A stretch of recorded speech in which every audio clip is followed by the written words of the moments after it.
बहुत स्वागत है आप सभी का। आप देख रहे हैं न्यूज इंडिया और आपके साथ मैं हूं मनीषा शर्मा। आगाज इस वक्त की बड़ी खबर के साथ कर लेते हैं। भारतीय नौसेना की अब ताकत और बढ़ने जा रही है। दरअसल आईएनएस उदयगिरी और आईएनएस हिमगिरी आज नौसेना में शामिल हो जाएंगे, ये बड़ी खबर है। और इसी के साथ साथ अब नौसेना और डिफेंस क्षेत्र में, रक्षा के क्षेत्र में, और इन्हें दो बड़े रक्षक भी कहा जा रहा है। आईएनएस उदयगिरी की आप एक तस्वीर और दूसरी तस्वीर आप देख रहे हैं आईएनएस हिमगिरी की। एक साथ दोनों युद्धपोत नौसेना में शामिल किए जाएंगे। इंडो पैसिफिक क्षेत्र में नौसेना की ताकत को अब बढ़ता हुआ देखा जा सकता है। हिंद महासागर में यानी इंडो पैसिफिक क्षेत्र में चीन और पाकिस्तान की बढ़ती गतिविधियों को ध्यान में रखते हुए ही ये भारतीय नौसेना लगातार अपनी क्षमता और अपनी ताकत को बढ़ा रही है। इसी कड़ी में अब Nilgiri class stealth frigate Udaygiri और हिमगिरी को अब बेड़े में शामिल किया जाएगा। दोनों फ्रिगेट्स को दुनिया की सबसे खतरनाक सुपरसोनिक एंटीशिप मिसाइल ब्रह्मोस से लैस किया गया है। ये कड़ी भारतीय नौसेना की समुद्री शक्ति को और ज्यादा मजबूत बना रहा है। आपको ये बताएं कि नौसेना में अब तक 14 गाइडेड मिसाइल स्टेल्थ फ्रिगेट शामिल हो चुके हैं। और इसी कड़ी में अब ये जो दो आईएनएस यानी युद्धपोत अब बेड़े में शामिल होने वाले हैं, निश्चित तौर पर यह समझा जा सकता है कि अब और ज्यादा रक्षा के क्षेत्र में ताकत भारत की बढ़ने वाली है।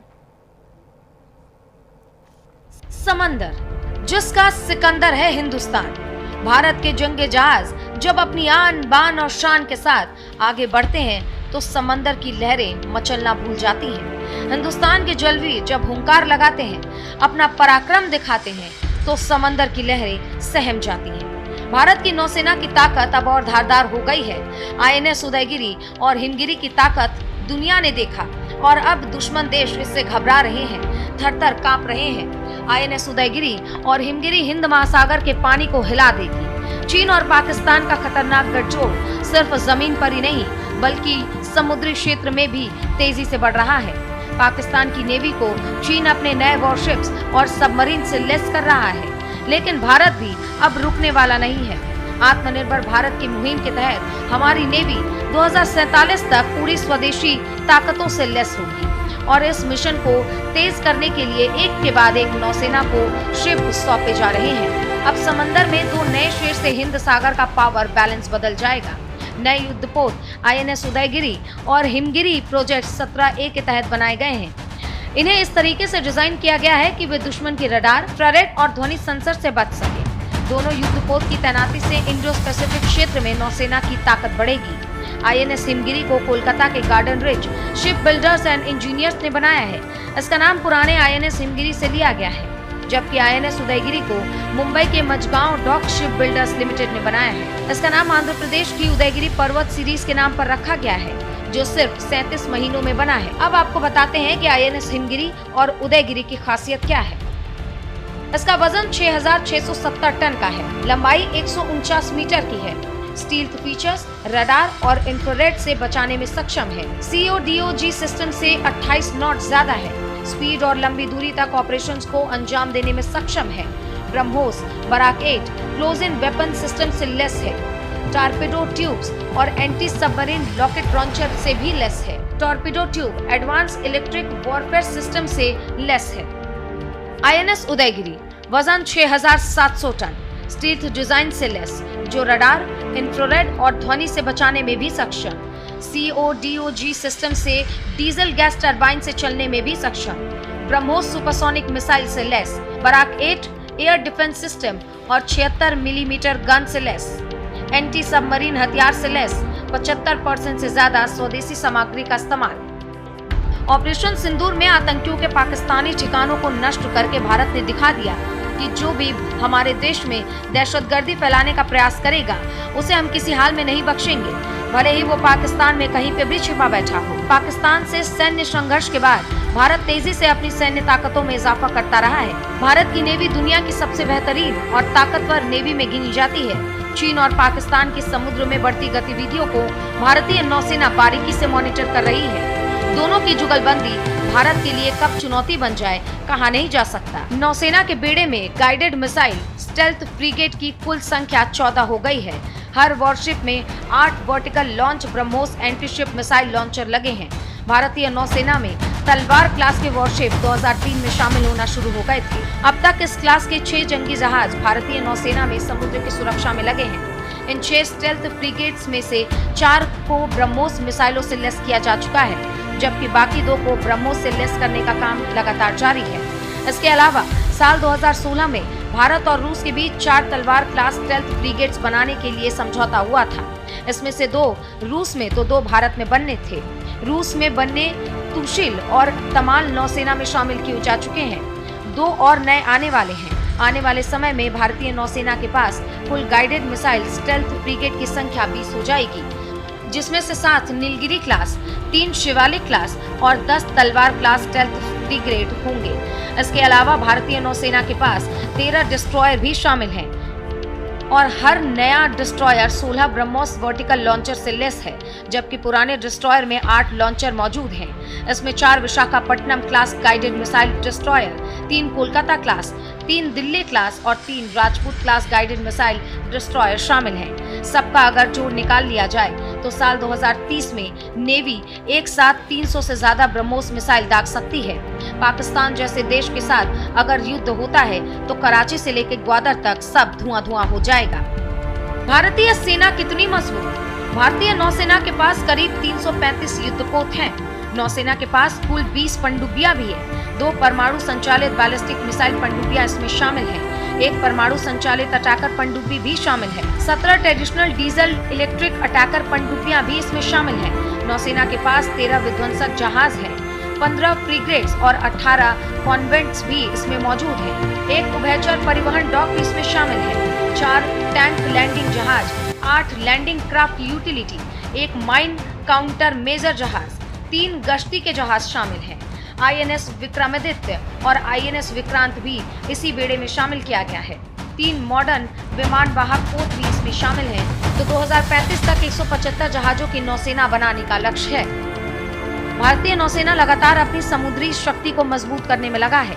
भारत की बढ़ती हुई ताकत को देखकर चीन और पाकिस्तान के पसीने छूट गए हैं। अब दुश्मन देश सुन ले कि जो भी भारत में दहशतगर्दी फैलाएगा उसे किसी भी हाल में बख्शा नहीं जाएगा। Bureau report, news India.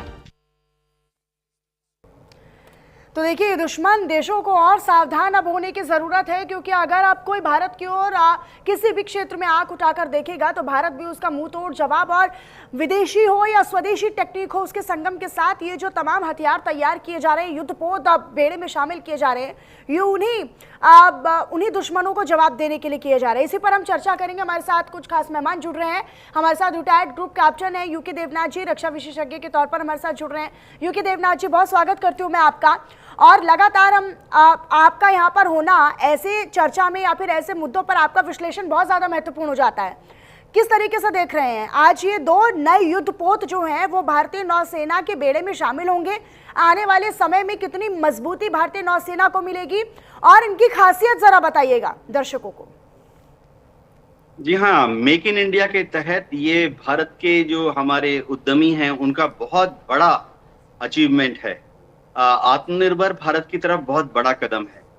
Bharat की सरकार ने, भारत की जनता ने इंडियन नेवी को ये रेस्पॉन्सिबिलिटी दी है कि पूरब में हम स्ट्रेट ऑफ मलक्का यानी मलक्का की खाड़ी तक अपने को डोमिनेट रखें। अंडमान निकोबार से भी 500 किलोमीटर 700 किलोमीटर पूरब की तरफ, साउथ चाइना सी तक, और इसी तरह से पश्चिम में अरब सागर में इंडियन नेवी जो है उसकी रेस्पॉन्सिबिलिटी, एरिया ऑफ रेस्पॉन्सिबिलिटी जो सरकार ने बताई है वो है पूरा अरब सागर, लाल सागर तक और फारस की खाड़ी तक। यहाँ पर अगर हम देखें स्ट्रेटेजिक थ्रेट्स बहुत ज्यादा हैं। चीन की नेवी इस वक्त दावा कर रही है कि उनके पास 400 से ज्यादा शिप्स और सबमरीन हैं, और किसी भी समय हमारी इंटेलिजेंस सूत्र ये बताते हैं कि हिंद महासागर में, बंगाल की खाड़ी और अरब सागर में किसी भी समय 20 से ज्यादा चीन की नेवी के शिप्स और सबमरीन पेट्रोलिंग करते रहते हैं, स्पाइंग करते रहते हैं, भारत के ऊपर गश्ती लगाते हैं। तो अगर युद्ध हुआ तो यह आकलन है कि चीन 3-4 दिन के अंदर ही हिंद महासागर में भारत के खिलाफ करीबन 70 से 80 युद्धपोत भेज सकता है। ऐसे में भारत की जो हमारी नेवी है इसके लिए सबसे बड़ा चैलेंज होगा कि एक तरफ चीन की नेवी को हिंद महासागर में कंटेन करना, यानी उसकी पावर को इनफेक्टिव करना, और दूसरी तरफ पाकिस्तान की नेवी का भी ख्याल रखना। पाकिस्तान की नेवी भी ये दावा करती है कि उनके पास 110 से ज्यादा शिप्स और सबमरीन हैं। अब चीन क्या कर रहा है? भारत को स्ट्रेटेजिक तौर पर समुद्र से घेर रहा है। चीन ने बंगाल की खाड़ी में बर्मा के पास कोको आइलैंड पर अपना बेस बनाना शुरू कर दिया है, जहां उन्होंने अपना एक स्पाइंग अड्डा बना लिया है। इसी तरह से वो श्रीलंका के हम्बनटोटा पोर्ट में भी अपनी जो नेवी के शिप्स है उसको भेजते रहते हैं। तो ये भारत इसी तरह के से लिए कितना चैलेंजिंग है ये चीनी नौसेना को या चीनी नेवी को इस तरीके से रोकना हिंद महासागर में या फिर बंगाल की खाड़ी, जैसे कि आप जिक्र कर रहे हैं, ये भारतीय जवानों के लिए, भारतीय नौसेना के लिए या फिर डिफेंस सिस्टम को कितना और चैलेंजिंग कर देता है? इसमें कोई शक नहीं है कि पूरा का पूरा समुंदर इतना विशालकाय है मनीषा जी, कि भारत की जो नेवी है चप्पे चप्पे पर नजर रखने की कोशिश करती है। बिल्कुल।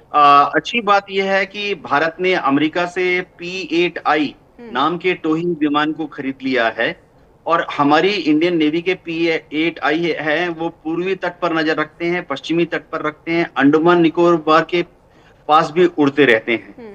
हमारा एक कोलैबोरेशन ऑस्ट्रेलिया की नेवी के साथ भी है, जिसके तहत अगर ऑस्ट्रेलिया की नेवी को उस तरह से ऑस्ट्रेलिया की तरफ से चीन के किसी शिप्स की खुसफुसाहट मिलती है तो हमें बता देते हैं, एंड उसका वाइसा वर्सा, यानी इंडियन नेवी को भी अगर कोई खबर मिलती है चीन की नेवी के शिप सबमरीन की मूवमेंट, तो वो हम ऑस्ट्रेलिया की नेवी को भी बता देते हैं।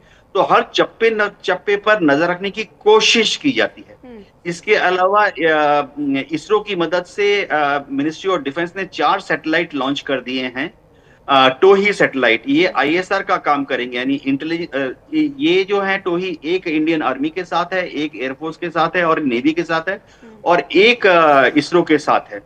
NTRO नाम की एक संस्था है भारत सरकार की, नेशनल टेक्निकल रिसर्च ऑर्गेनाइजेशन, वो भी हिंद महासागर के ऊपर नजर रखती है। तो कुल मिला के बात है कि हमारी नजर में हिंद महासागर में चाइनीज अगर कोई होस्टाइल एक्टिविटी करते हैं, यानी शत्रुतापूर्ण व्यवहार करते हैं, तो वो हमारी नजर में आ जाएगा। तो चीन से हमारा अंडरस्टैंडिंग ये है कि वो उनके युद्धपोत और सबमरीन जो है ट्रांजिट तो कर सकते हैं इंटरनेशनल वाटर्स में, यानी जा सकते हैं, पूरब से पश्चिम जा सकते हैं, पश्चिम से पूरब जा सकते हैं। चीन ने अफ्रीका के हॉर्न ऑफ अफ्रीका में, जिबूती में बहुत बड़ा बेस बना लिया है, और चीन की नेवी अक्सर पाकिस्तान के ग्वादर में भी जा सकती है।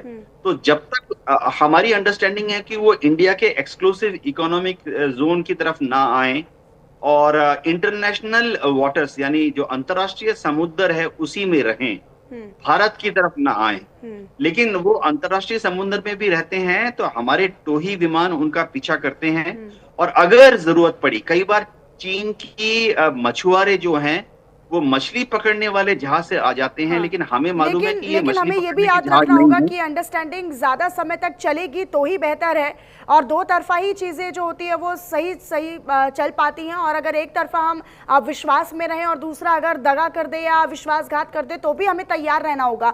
अच्छा, ये जो कल सर ये सुदर्शन चक्र मिसाइल का सफल परीक्षण हुआ, इसको प्रधानमंत्री कहते हैं कि आने वाले 10 सालों में ये पूरी तरीके से देश में अलग अलग जो महत्वपूर्ण जगह है वहां पर फुल्ली ऑपरेशनल हो जाएगा। एक तरफ हम सुदर्शन चक्र की मिसाइल को एक्टिवेट होते हुए देख रहे हैं, उसकी दिशा में बढ़ता हुआ कदम देख रहे हैं, जो कि हमारे पूरे एयर डिफेंस सिस्टम को मजबूत करेगा। दूसरी तरफ हमने देखा कि INS युद्धपोत जो है वो नौसेना में शामिल किए जाएंगे। क्या आपको लगता है कि भारत के बदलाव या फिर बदलते हुए भारत को रक्षा प्रणाली को और मजबूत करता है? आने वाले सालों में हम और मजबूती के साथ, और खास तौर पर तब जब हम स्वदेशी तकनीक इसमें शामिल कर रहे हैं, ये संभव हो पा रहा है? जी हाँ, बहुत बड़ी छलांग लगाई है हमारे डिफेंस के साइंटिस्ट ने, DRDO के इंजीनियर्स ने। हमारे जो PSU हैं, PSEs हैं, वो बहुत डेडिकेशन से भारत में ही अलग अलग वेपन सिस्टम्स और हथियार बना रहे हैं। जैसे आपने सुदर्शन चक्र का नाम लिया, DRDO ने